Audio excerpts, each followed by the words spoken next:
তানভীর ধীর কণ্ঠে বলল, আমাকে ধমকাচ্ছ কেন? বনু না হয় অবুঝ, পাগলামি করে ফেলেছে।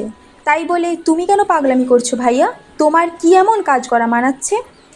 একটু থেমে রাজভারী কণ্ঠে পুনরায় বলল, রাকিব ভাইয়া তোমার অবস্থা দেখে ভয় পেয়ে আমায় কল দিয়েছিল। তুমি যদি স্ট্রং না থাকো তাহলে মেঘকে কে সামলাবে বলো? তুমি তো জানো ভাইয়া, আমার জীবনে মেঘ আর তুমি সবচেয়ে কাছের মানুষ। তোমার বা মেঘের কিছু হলে আমি বাঁচতে পারবো না। প্লিজ পাগলামি করো না, রুমে চলো। প্রথম কথাগুলো শক্ত কণ্ঠ বললেও শেষ কথাগুলো বলার সময় তানভীরের গলা ভিজে আসছিল। আবির যেন বিগ্রহের ন্যায় বসে আছে। তানভীর বেশ কিছুক্ষণ শান্ত কণ্ঠে আবিরকে বুঝিয়ে রুমে নিয়ে গেছে। আবিরকে শাওয়ার নিতে ঢুকিয়ে তানভীরও নিজের রুমে গিয়ে ফ্রেশ হয়ে এসেছে। আবিরের মুখোমুখি তানভীর বসেছে। ছাদে অন্ধকার থাকার কারণে আবিরের অভিব্যক্তি বুঝে যায়নি। আবিরের চোখ মুখ ফুলে গেছে, দেখে বুঝাই যাচ্ছে বেশ খানিকটা সময় কেঁদেছে। তারপরে বৃষ্টি, এখনও চোখ টকটকে লাল হয়ে আছে। তানভীর আবিরের হাতটা সামনে এনে এপাশ ওপাশ ঘুরিয়ে দেখল। হাতের অবস্থা খুব খারাপ। তানভীর ঔষধের বক্স থেকে একটা মলম বের করে অল্প অল্প করে লাগিয়ে দিচ্ছে। আবির দাঁতে দাঁত চেপে তা সহ্য করছে। গত 1 ঘন্টা যাবৎ আবিরকে বুঝিয়ে তানভীর রুমে এনেছে। এখন কোনোভাবেই রিয়েক্ট করা যাবে না। তানভীর যথেষ্ট শান্ত আর হাস্যোজ্জ্বল একটা ছেলে, তবে রাগ উঠলে কেমন যেন গম্ভীর হয়ে যায়। আবিরের হাতে মলম লাগিয়ে তানভীর আস্তে করে বলল, ব্যান্ডেজ করে দেবো ভাইয়া? আবির স্বাভাবিক কণ্ঠে জবাব দিল, ব্যান্ডেজ লাগবে না, খোলা থাকলে তাড়াতাড়ি ঠিক হয়ে যাবে। তানভীর স্বাভাবিক কণ্ঠে বলল, ভাইয়া খাবে না? আবির গম্ভীর কণ্ঠে উত্তর দিল, না। তানভীর কোমল স্বরে বলল, প্লিজ ভাইয়া চলো না, খেতে যাই। আবির নিরেট কণ্ঠে জানালো, আমি খাবো না তো বললাম, তুই খেয়ে নে। তানভীর বুঝতে পারল ভাইকে জোর করে কোনো লাভ হবে না, তাই চুপচাপ রুম থেকে বেরিয়ে চলে গেল। আবিরের বাকি রাত কাটল ব্যালকনিতে দাঁড়িয়ে। ধীরে ধীরে ভারী বর্ষণ কমেছে। ঝিরিঝিরি বৃষ্টিও একসময় কমে গেছে। ফরজের নামাজ পড়ার জন্য আবির বাসা থেকে বেরিয়ে গেছে, ফিরেছে ঘন্টা দুয়েক পর। প্রতিদিন সকালবেলা নিচে রান্না আর পেপার পড়ার ধুম লাগলেও আজ ড্রয়িং রুম সম্পূর্ণ ফাঁকা। আবির দীর্ঘ পায়ে সিঁড়ি দিয়ে উঠল। মেঘের রুমে সবাই হুমড়ি খেয়ে পড়েছে। আলী আহমেদ খান, মোজাম্মেল খান, ইকবাল খান থেকে শুরু করে বাড়ির 3 কর্তি, এমনকি মিম, আদি আর তানভীরও উপস্থিত সেখানে। মেঘ শঙ্কিত হয়ে রইল। সবাই যেন একজোটে মেঘের ওপর হামলা চালাচ্ছে। মেঘ সবার দিকে বারবার তাকাচ্ছে শুধু। মোজাম্মেল খান রাগান্বিত কণ্ঠে প্রশ্ন করলেন, বৃষ্টিতে ভিজতে গেছিলে কেন? বৃষ্টিতে ভিজলে যে জ্বর উঠবে সেই বোধশক্তি কি তোমার হয়নি এখনও? ইকবাল খান মোজাম্মেল খানকে শান্ত করতে ব্যস্ত। এর মধ্যে আলী আহমেদ খান ধীর কণ্ঠে বলে উঠলেন, এখন 1 মিনিটও নষ্ট করা একটা দিন নষ্ট করার সময়। ইচ্ছাকৃত জ্বর বাঁধানো কি ঠিক হয়েছে তোমার? কথাটা শান্ত স্বরে বললেও এই কথার অভিপ্রায় অষ্টাদশীর বোধগম্য হলো। মালিয়া খান, আকলিমা খানও যেন একজোটে বিলাপ শুরু করেছে। যে যার মতো প্রশ্ন করছে, কোথা থেকে ভিজে আসছিস, কখন গেছিলি, ভিজলি কেন, আরও কত কত প্রশ্ন। মেঘ নির্বাক চোখে শুধু তাকিয়ে আছে। সে কি করে বলবে আবির ভাই অন্য কোনো মেয়ের প্রতি কনসার্ন? এইটা সহ্য করতে না পেরে এমনটা করেছে। হালিমা খান কোমল কণ্ঠে বললেন, তোর জন্য খাবার নিয়ে আসি মা, অল্প খেয়ে নে প্লিজ। মেঘ সবার উপরে ওঠা রাগ যেন মায়ের ওপর ঝাড়ল।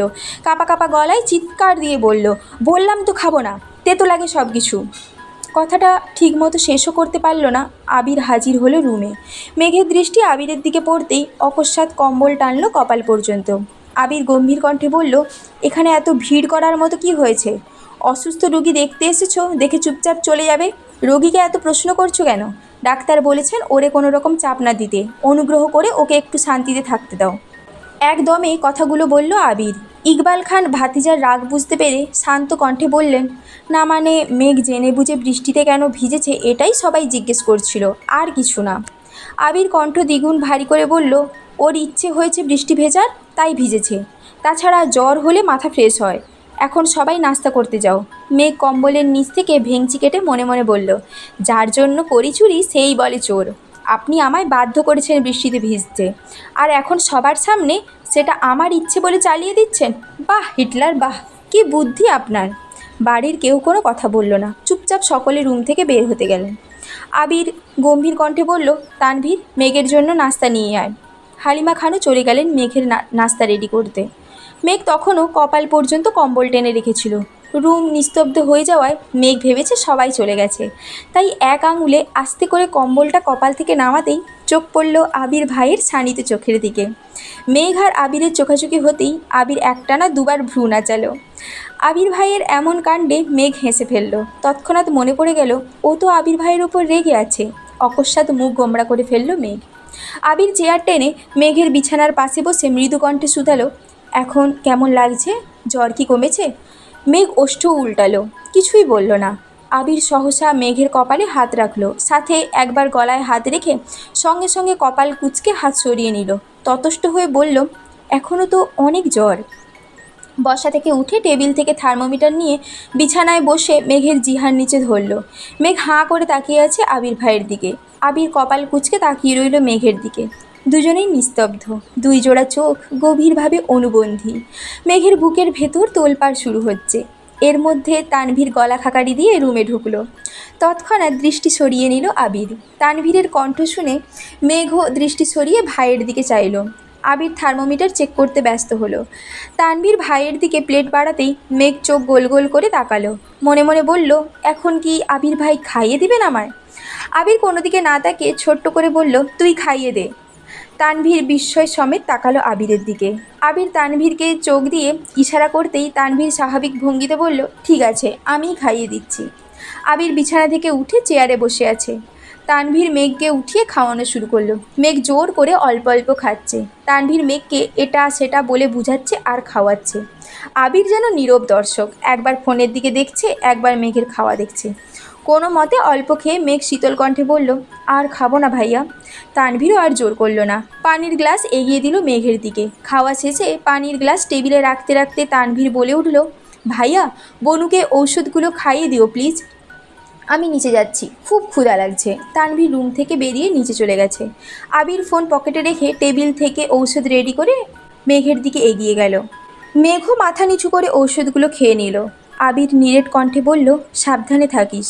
আবির চলে যেতে নিলে মেঘ আবিরের ডান হাত আঁকড়ে ধরে। সহসা আবির ব্যথায় উফ করে উঠল। মেঘ সঙ্গে সঙ্গে হাত ছেড়ে দিল। মেঘ ভেবেছে আবির ভাই হয়তো বিরক্ত হয়েছেন মেঘের ছোঁয়াতে। অকস্মাৎ মেঘের মনটা খারাপ হয়ে গেল। কাঁদো কাঁদো কণ্ঠে মেঘ বলল, আমি মরে গেলে আপনি। এতটুকু বলতেই আবির অগ্নিদৃষ্টিতে চাইল অষ্টাদশীর দিকে। মেঘ কথা সম্পন্নও করতে পারল না। আবির রাগান্বিত কণ্ঠে বলল, চুপ।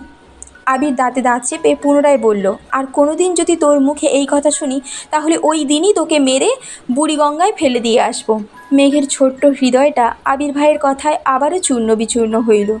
একটু রম্য স্বরেও তো বলতে পারতেন, তা না মেরে ফেলবেন। মেঘের অক্ষিপট ভিজে আসছে। চিবুক নামিয়ে বিড়বিড় করে বলল, এই বাড়ির কেউ আমায় ভালোবাসে না, সবাই শুধু বকে। সবার রাগ ঝাড়ার একমাত্র জায়গা আমি।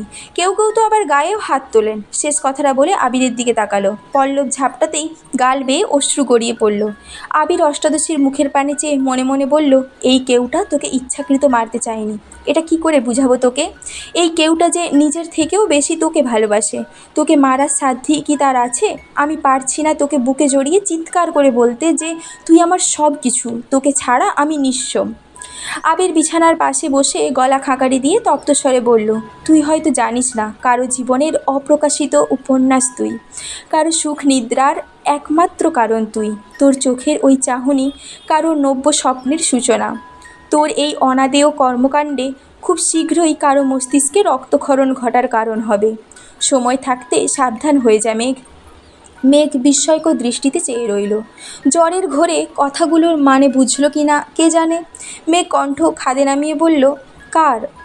আবির দীর্ঘশ্বাস ফেলে প্রখর স্বরে বলল, তোর বাবা মায়ের। নিজের মনের ভাব চাচ্চু আর মামনির ওপর চাপিয়ে দিতে বাধ্য হলো আবির।